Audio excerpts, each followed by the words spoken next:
নির্বাচনের জন্য রোডম্যাপ দিয়ে জনগণের সরকার গঠনের জন্য দ্রুত নির্বাচনের ব্যবস্থা করতে আহ্বান জানিয়েছেন সাংবাদিক মুশফিকুল ফজল আনসারী।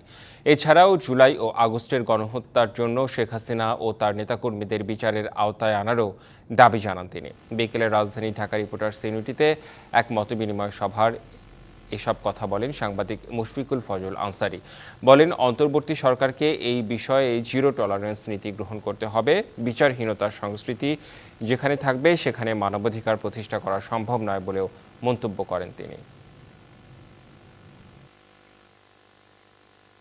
সাধুবাদ জানাই এই অন্তর্বর্তীকালীন সরকারকে যে তারা খুব ভালো ভালো শেষের দিকে একটা কমিশন গঠন করেছেন। দেরিতে হলেও এটা শুরুর দিকেই করা উচিত ছিল এবং তারা কিছু ভালো মানুষের তারা এখানে সম্মিলন ঘটিয়েছেন এবং এই রিফর্মসগুলো খুবই জরুরি। কারণ এই রিফর্মসগুলি না হলে পরে আমরা যে আকাঙ্ক্ষার কথা বলছি, এই আকাঙ্ক্ষা তখনই বাস্তবায়ন হবে যখন আমরা ইনস্টিটিউশনগুলোকে বিল্ড আপ করতে পারবো।